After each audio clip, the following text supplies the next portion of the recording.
Our guest today for the Horn Notes video podcast is Dr. James Boldin. Welcome. Hi, thanks for having me. It's good to have you.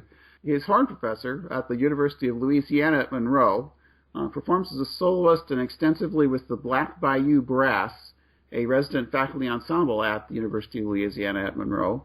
He's an active orchestral musician, holding positions with the Shreveport Symphony Orchestra, the Rapide Symphony Orchestra, and the Monroe Symphony Orchestra. And finally, as an introduction, his debut solo recording, Jan Coetzee, Music for Horn, was released in 2013 on the MSR Classics label and has been critically praised for superb playing on an extraordinarily high level of both technique and communicative abilities. So the solo recording kind of leads us into our topic today, which is this publication from 2015, Solo Duet Training for Horns. So how did you get the idea for this book? Thanks. First of all, thanks for having me. I'm really excited to be here and talk with you today, John. So the idea for Solo Duet Training, I guess it needs a little bit of an explanation. It's a little bit of the title needs a little bit of explaining. So these are duets that you can play, students can play together, or that teachers and students can play together in a private lesson or something like that. And they're based on 7 popular solo pieces, everything from, the Franz Strauss Nocturno through the Telemann Concerto in D. And they are essentially reductions of the orchestral and piano parts combined with the original solo parts. I think the idea is pretty unique in the horn world as far as it goes in this book. There are other duets out there, for instance, where there'll be the solo part to a Mozart concerto and then the piano reduction in the second part. But in these duets, it switches pretty equally back and forth between playing the solo horn part and then the accompaniment. So let's say you're playing horn 2 or the second part, you're going to be playing parts of the actual solo and then parts of the orchestral or piano accompaniment at the same time. So the idea of using duets for teaching purposes isn't new. It goes all the way back to probably the 19th century. But I was really inspired to do this book by another Mountain Peak music publication, the Longtone Duets that Dave Vining did. And I think you wrote the foreword or introduction to that one. So I got that book several years ago and had been using it with students and really enjoyed working with them out of it. And so the last thing in the book, the last duet in that edition, is a duet with the solo from Tchaikovsky's Fifth Symphony, the famous Andante Cantabile. And I thought that's really cool. I wonder if you could do that with other orchestral excerpts. So kind of as just for fun, I did that with a couple of orchestral excerpts, Brahms Symphony No. 3, the Mendelssohn Nocturne, and then the fourth horn solo from Beethoven 9, and really liked that.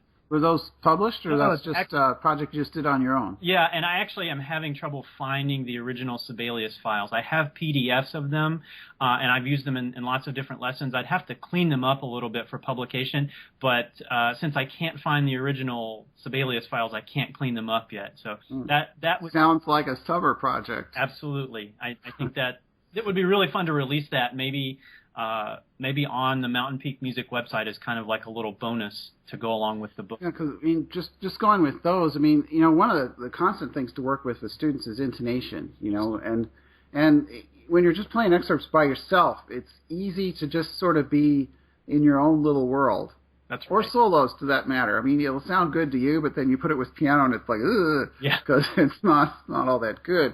So part of our thing as a teacher working with students is, kind of refereeing that in various ways. And it's nice to not just be using like tuners and stuff, to, actually play little duets and things. So for excerpts, that works great. And I've actually, going to the solo book again, you got more so to concert in there. That's one that, like, for years, that middle section, I've done for years something really similar to what you have in the book, where the parts kind of go back and forth. Oh, the slow section. The way they do that slow section. Well, the middle movement, quote unquote, because as though the more so to concert has movements, but right. people think of those sections that way, right?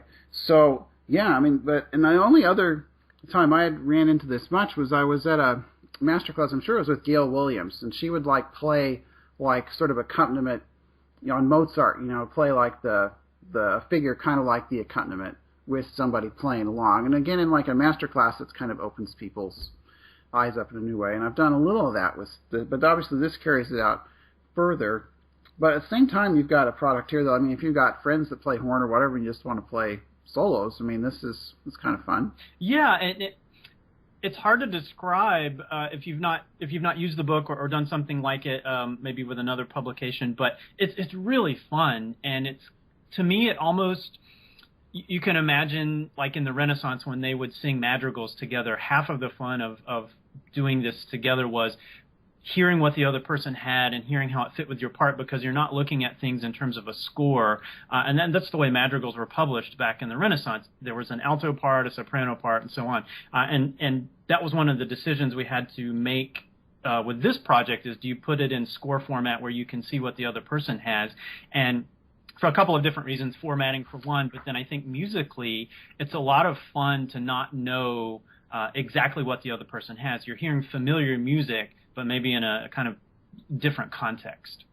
Right. So the publication it's not like in a score format like a little clean duet book or something. It's you've got a first part and you've got a second part, and they're essentially bound separately, but fit in with each other within the published version. That's right. Yeah. So now you've had these out. I mean, you got some real nice reviews and things. I mean, it's been out for close to a year. Yeah, I'm thinking. What kind of reaction have you gotten to it? Really positive. I did a presentation about it and talked to a lot of people at the last Horn Symposium in Los Angeles, and a lot of people came up to me that had gotten the book before the symposium and just kind of wanted to chat about the book, and they were really positive about it.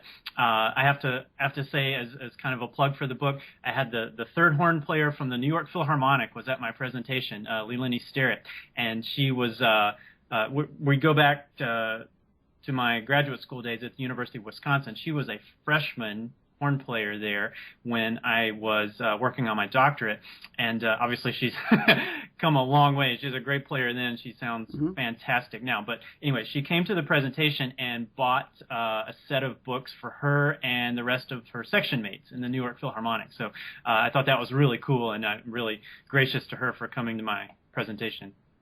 Yeah, wow, that is cool.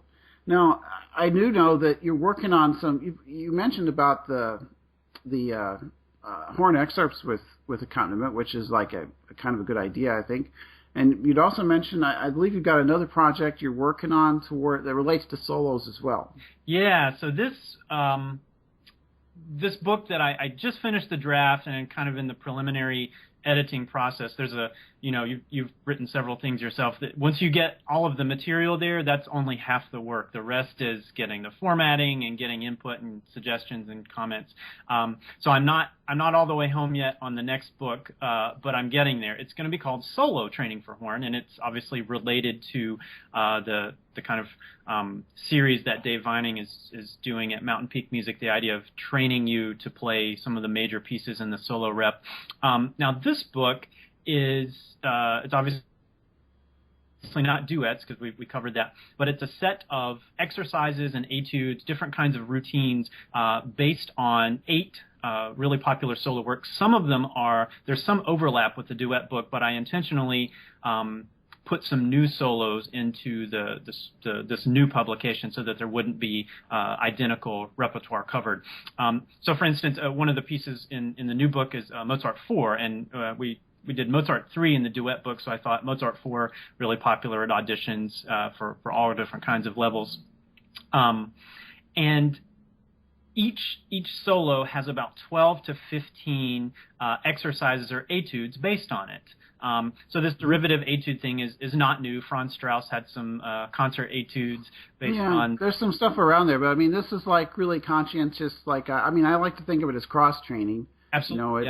It's just a way to really kind of build out from a solo or build into it either direction. Just to kind of overtrain, get it. You can learn in a lot of ways. I mean, it's like.